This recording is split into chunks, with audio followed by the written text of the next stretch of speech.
ուղղակի ձեզ դուր գալու համար, իշխանություններին դուր գալու համար, հետագայում քաղաքական բարձր կարիերա ունենալու, որևէ պաշտոնի հավակնելու համար։ Այդ դրանք տեսել եմ, էլի շատ բաներ եմ տեսել, բայց երևի թե դրանք մասին խոսենք արդեն հետագայում։ Ինչ վերաբերվում է տնտեսական հանձնաժողովի այսօր նախագահի ընտրության հետ կապված։ Ճիշտ է, ես ինքս էլ հարց տվեցի, բայց մենք չենք կարող այսօրվա Հայաստանի տնտեսության մասին խոսելուց առաջնային չխոսենք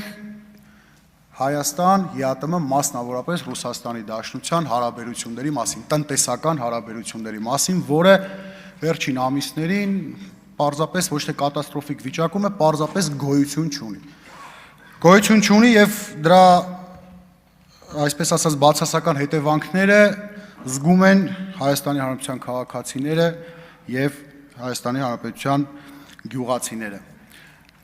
Այս տարի մի փոքր այս արտահանումը, որ չկա դեպի Ռուսաստանի Դաշնություն, մի փոքր մեղմում է այն փաստը, որ ընդհանուր բերքը այս տարի մի փոքր քիչ է նախորդից։ Կա բերքի որոշակի տեսակներ, որ շատ է քիչ եղել, կա, չգիտեմ, բայց ընդհանուր գլոբալ առումով շատ ավելի քիչ է։ Այս խնդրը շատ ավելի խորանալու է աշնանը։ Ես ինքս, քանի որ Էջմիածնում ապրում եմ, ամեն օր կարելի ասել գյուղացիների հետ շփվում եմ, փորձում եմ իրենց խնդիրները լսել, որպեսզի բարձրաձայնենք, հասկանանք, ձեր առջև նաև բարձրաձայնենք, որպեսզի առաջնային դուք զբաղվեք դրանով, լուծեք, քանի որ Հայաստանի Հանրապետության իշխանությունները դուք եք։ Հարցեր են հնչում, թե դա քաղաքական խնդիր է, թե տնտեսական։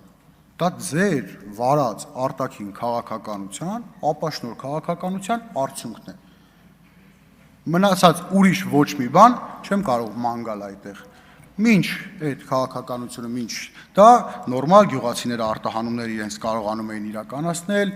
ջերմոցատարերը ոչ մի խնդիրներ չունեին։ Հիմա տեսեք, աշնանը մենք ունենալու ենք նաև խաղողի բերք, որտեղ ենք մթերելու։ Որքան էլ որ պետությունը սուբսիդիաներ է տրամադրելու մթերող խաղող մթերող ընկերություններին, բայց այդ արտահանումը դեպի Ռուսաստանի Դաշնություն փակ լինելու պատճառով նաև ոգելից խմիչքները այսօր չեն կարողանում մարդիկ արտահանել։ Սա նույնպես բերելու է մեծ խնդիրների։ Երևի թե որ դուք էլ ինքներդ այցելեք գյուղեր, դուք էլ կտեսնեք, որ մարդիկ ծաղիկ աճեցնողները պարբերաբար 15 օրը մեկ, 20 օրը մեկ իրենց ծաղիկը հավաքում են, սպասում են մինչև այդ խաղած ծաղիկը չորանա ու վառում են, որովհետև չունեն ոչ մի իրացման շուկաներ, արտաքին շուկաներ։ Խոսում է դիվերսիֆիկացիա, դիվերսիֆիկացիա չեք արել, լավ բառ է դիվերսիֆիկացիան, իհարկե լավ բառ է, բայց դուք դա չեք արել, դա մի կողմից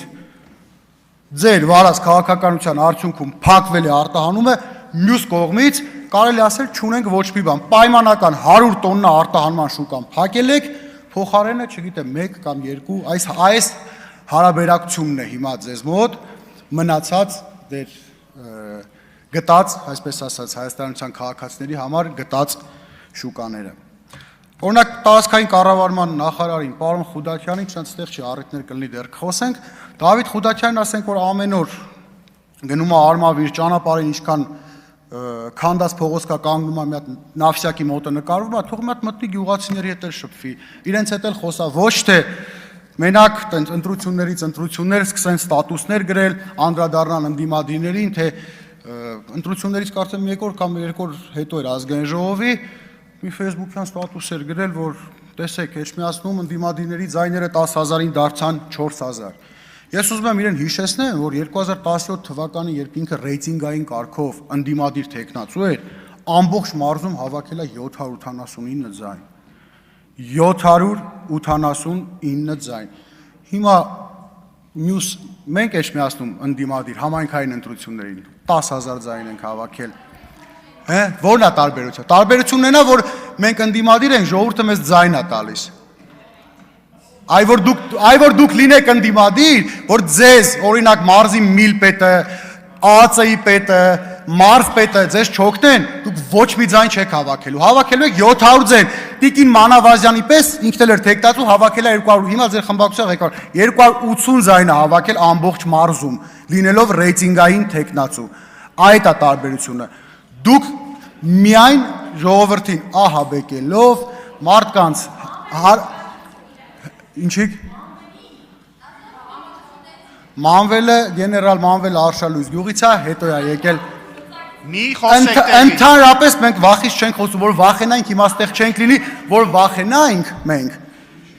Բայց շատ մարդիկ կան, ովքեր վախենում են, ում բարեկամներին, հարազատներին աշխատանքից ազատելով մարդկանց վախացրել եք։ Չի եղել տենց դեպքեր, տենց դեպքերը բազմաթիվ են։ Ինձ հետ կապված չի եղել, եղել է, հիմա ինչի մասին ենք, ինչի Տիկին Հակոբյան, ձեզ նախազգուշացնում եմ։ Եկեք խոսացեք Տիկին Հակոբյան, այս ամբողջ նրա համար որ կարող եք խոսալ, իսկ ինչի մինչև հիմա չեք խոսել դրա մասին։ Դուք ուզեցիք։ Էդ ինչ ընդհանրապես մոտեցում է։ Դուք սենց արեցիք, մենք սենց կանենք, բայց դուք ուզեցիք։ Բայց եկեք խոսացեք։ Այսինքն որ մենք չուզենք չեք գալու խոսեք Տիկին Հակոբյան, չէ՞։ Այն բան Տիկին Հակոբյան, ձեզ նախազգուշացում եմ հայտարարել, ինչը հասկանալի չի, մի խոսեք տեղից։ Երևի կարգին հաղորդումն եք նայել, որ ասում սրան մի սպանեք, չես տենում, չի ուզում։ Տեսել եք, չէ՞ այդ։ Չա նշանակում դուք ուզեցիք։ Լավ, ամեն դեպքում ես ուզում եմ բոլորիս, եւ մի կարևոր բան էլ հիմա գյուղացիները գիտենք, բազմաթիվ վարկեր են վերցրել, նաեւ կան մեծ գյուղացիական տնտեսություններ, ով պետական սուբսիդավորում է ստացել, օրինակ 0% վարկեր է ստացել։ Հիմա նախ պետք է, կարծում եմ, այս վարկերին որոշակի վարկային արձակուրդներ տրամադրի, որովհետև իրականում այդ մարդիկ ֆինանսական շատ մեծ խնդիրների առաջ են կանգնած։ Երբ դուք այցելեք գյուղացիների հետ խոսակ, դուք ինքներդ դրանում կհամոզվեք։ Բայց ինչ են ասում գյուղացիները, ովքեր չունեն մեծ տնտեսություններ, մեծ օրինակ ջերմոցներ չունեն, ունեն 1000-2000, այդ մարդիկ էլ են վարկով այդ ջերմոցները սարքել։ Հիմա ստիպված են լինում նոր վարկ վերցնեն, որպեսզի կարողանան փակել նախորդ վարկը։ Ձեր վարչական, ԿՊ-ական վարչական ղեկավարները